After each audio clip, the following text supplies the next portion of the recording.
What's up, gamers? And you want to know how to build the best breaker in the game, the power creep princess Qingyi herself. She is going to power creep Lycon. Boo-hoo! She's going to be breaking the meta just like DaVinci Resolve broke all of my original intros, so now I had to record a new one.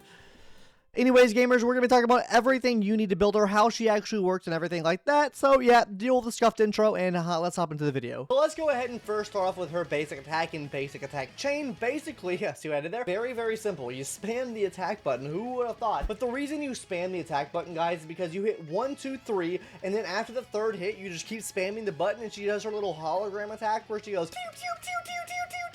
It just does a lot of hits on the enemy. One of the big things here, guys, is using a dodge will not interrupt her basic attack combo. So this is going to be really good if, say, an enemy attacks you, you dodge out of it, then you go back into her attack chain to start building that charge back up. I'm not talking about her energy here for her skill move. I'm talking about, like, the actual energy count she needs for her, like, breaking of the toughness, right? Or I guess I should say days in this case. And then finally, whenever you stop spamming the attack button, you'll automatically hit the fourth and final attack of the combo. And you're going to want to make sure you're using this to the point where you can get your flash connect voltage charged up, because after this reaches 75%, she'll enter the flash connect state, because what you're going to want to do after you reach this state is holding down the basic attack button, which is going to be making her do a massive rush forward that is going to be doing a lot of damage to the enemy's daze meter. This also is going to be giving her a buff to the daze damage she is doing from this attack, so any voltage over 75% will be giving her a damage and daze bonus, meaning she'll be doing increased damage and daze. Next thing up here is going to be her special attack, guys. First of all, her basic special attack will allow her to strike in the air, and then she also does a downward smash. She cannot be interrupted while using this skill. Now, you have to bear with me here, guys, because all of these moves do play off of her core passive, so when we get to that, this will all kind of make sense. And then finally, her EX skill. This is going to be something that you can press and hold. Basically, this is going to launch you into the air and then perform a series of strikes down on the enemy. Now, if you hold this button down, you're going to consume more energy and hit more strikes on the enemy, which overall makes the enemies become dazed more often, so you do want to make sure you're charging this up. Now, finally, guys, let's hop into the chain attack, which also accounts for the ultimate move as well, which you're probably not going to be using on her. I'm just going to mention the chain attack here because it is the most important part, and it does give a damage bonus to her when she's using it. Basically, guys, whenever you're using the chain attack, which means after you're swapping her in, this move will be getting a 3% damage increase for every single stack of subjugation that your core passive provides to you. Let's go ahead and get into the nitty-gritty of what the actual core passives and additional abilities do for her. So first of all, guys, her core passive Eternal Seasons. When she lands a finishing strike on the enemy with her basic attack, it applies 5 stacks of subjugation to the enemy, stacking up to 20 times. Each stack of subjugation increases the target's stun damage multiplier by 3%. For each rush attack during basic attack, Enchanted Moonlight Blossom, the finishing strike will apply an extra stack of subjugation. If a perfect dodge is triggered when using the finishing strike, it directly applies 10 stacks of subjugation. When applying subjugation to normal or elite enemies, the applied stacks are doubled when the target recovers from being stunned. The corresponding stacks of subjugation are reset. Basically, guys, what this means is whenever you stun the enemy, they're going to be having like a multiplier. But this, you can make that even higher, right? So you're able to do more damage out. She's basically increasing your allies' damage multipliers just by stunning the enemy and using her correctly. Now let's hop into her additional ability, which allows her to be used on practically any team that you have. Because what this does, guys, is it's going to be activating if you have at least one attack type character on the team or a character from the same faction. You're literally going to have an attacker just about with every single team that you run, or you have to run a team with the police officers on there, right? But this does open up a lot of opportunities with any attacking type DPS. Your anomaly characters probably won't work as well here, but that being said, if you were to use, say, a Grace and an Anton, you could throw her on the team as a breaker. This still would proc off. Now let's go ahead and hop into what her best W engines are, because this is going to be the weapon she's going to be using, right? Obviously, her best weapon, guys, is going to be her signature W engine, because first of all, it's going to be giving her an 18% impact increase, which is just super huge, which means you're going to be building up that daze that much faster. But that's not where the fun ends, guys, because whenever you use basic attacks, you get stacks of this Terrific buff, and what this Terrific buff is going to be doing is giving her impact to her every single time you hit a basic attack. You gotta keep in mind those fast flash attacks that you're using all count as basic attacks. So what this is gonna mean, guys, is you practically are gonna have a 100% uptime on a 21% extra impact buff on top top of the impact you're already getting from the W engine itself, that's still not all of what this W engine is going to be doing, because after you get 15 stacks of this T thing, which is not hard with her at all, you're going to be providing a 20% extra damage bonus for the whole team just by having these stacks up. So basically this is giving you a 20% damage bonus for the team and then 39% extra impact. And if you don't know what impact does, this basically enhances the accumulation rate of the days meter, right? Impact is how frequently that can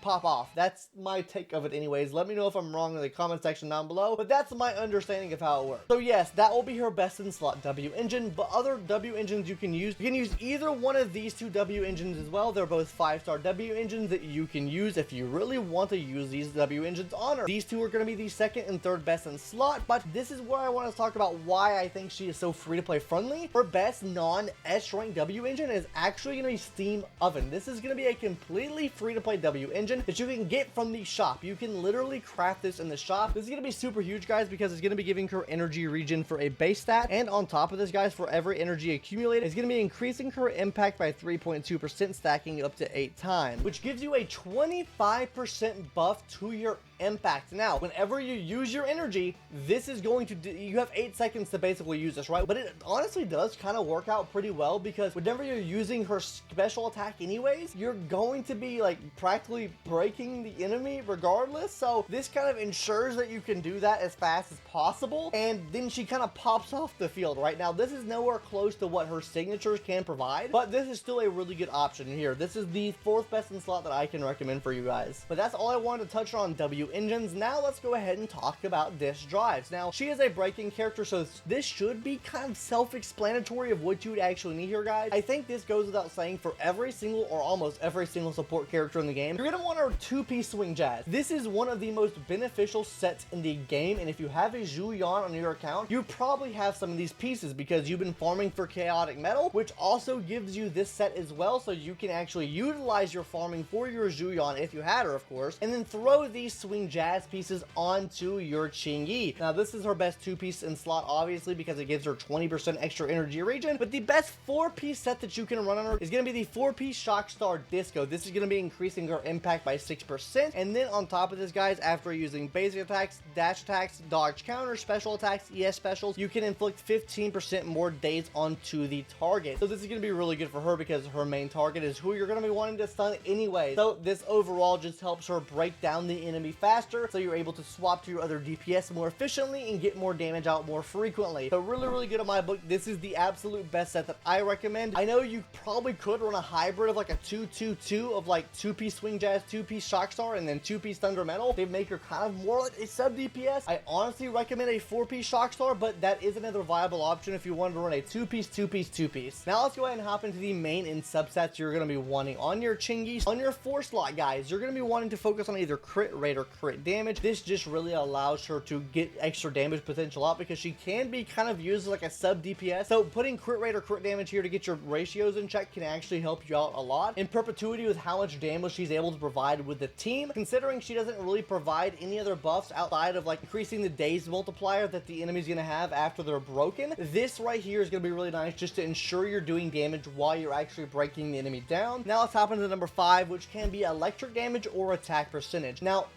electric damage obviously going to be the best in slot here, but if you get attack percentage, it's really not that much of a decline here. Use whatever one that you have. I wouldn't go out of your way to farm the other set. Just know that either of these sets can work. Hopping into number 6 now, guys, which is going to be impact percentage. Impact is the single most important thing on your Qingyi because she is a break character. Any of your break characters, whether that be Anby, Lycon, even Ben, I would recommend in these 6 slots to run impact because this is the only main stat that you could get in the game that actually gives you impact. So you want to make sure you're getting impact. Guys, literally, before we hop into these substats, please just focus on getting your main stats before getting any of your substats, right? Your main stats are the most important thing, and then you focus on substats after you get the main stats that you need, right? Then that's when you can focus on getting the correct substats and stuff like that. So please just focus on getting the main stats first, and now let's hop into the substats you're going to be wanting once you get to be a sweaty gamer. So on the substats, you're going to be wanting to focus on crit rate, crit damage, attack percentage, and then pin ratio. So these are literally the only things that you need to focus on, right? You want to be outputting as much damage with her as possible. There is no stat that gives you like extra impact or extra days for the substats. So this is literally the only thing that you can do as far as like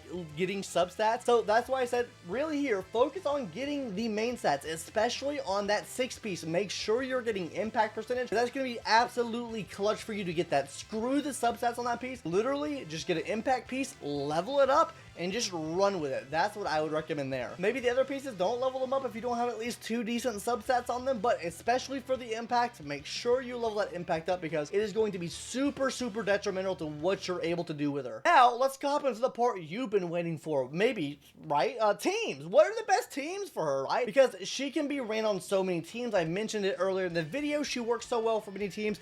So obviously, the premier Qingyi team, guys, is going to be the Ether team with Nicole, her, and then also Zhu Yan. Like, she just helps out this team so much because first of all, she is going to be a police type unit, which also plays really well with Zhu Yan, so it gives the buff there. On top of that, guys, with Qingyi's increased damage she provides to the team after breaking the enemy, she is going to be even more clutch because now she's able to do even more damage. Obviously, Nicole's on the team because first of all, Ether and Ether mix up really well together. This means that you can better take use of a Resident Boo or even Devil Boo if you're using that because now you have 2 Ether type units on the team. On top of that though, guys, you can also get the defense shred off with Nicole as well. That's also going to be super nice. The defense shred is really going to help her get more damage out. You can kind of chain in between Nicole and Zhu Yan in between attacks to make sure that you're always having defense shred up on the enemy at all times. This is going to be the premier team, the best team that you could use. Now, another team that you can use her on is actually an Ellen team. If you don't have Lycon, she is literally going to be best in slot for an Ellen team as far as breakers go. The big thing with Qingyi is her additional ability allows you to get the extra buff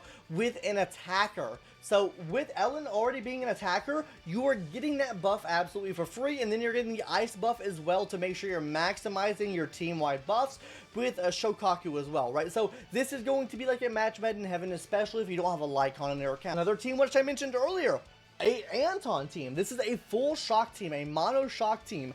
I already used Grace and Anton to the fullest. I'm having to use Anby for my breaker right now, but this is going to be absolutely amazing. If I can get her on my account, God willing, then this is going to be absolutely amazing because first of all, we're breaking the enemy down more often, which means Anton has the ability to come and be a sub DPS more often and at a higher rate because like we mentioned before, she's going to increase that multiplier even higher, which means Anton comes out and then reprocs those shock anomalies for even higher damage, and then Grace as well will also throw a higher anomaly on the enemy. She's going to be the best in slot stunner for just about every single team in the game with the exception of an ice team with Ellen. If you have Lycon in your account, you will probably get more damage out with Lycon because of the ice res, but outside of that, she is great. She is number 1, and I think she is probably very close to a must pull because we really don't have many stun characters in the game right now. We have Ben and Anby for free, and then you have to get lucky with Coleta or Lycon, which I got lucky with Coleta, but I don't have Lycon. So this is going to be an absolutely must pick up for me. Is it a must pick up for you though? Do you already have Lycon, or are you saving up for Mommy Jane Doe? Let me know in the comment section down below, and also in the comment section down below, let me know how I can change these videos and make them more beneficial for you to watch. What would you like to see more from these videos? Anyways, guys, that's going to do it for today's video. Subscribe if you haven't already. I did that little long, like, drawn out YouTuber outro. Bye, guys.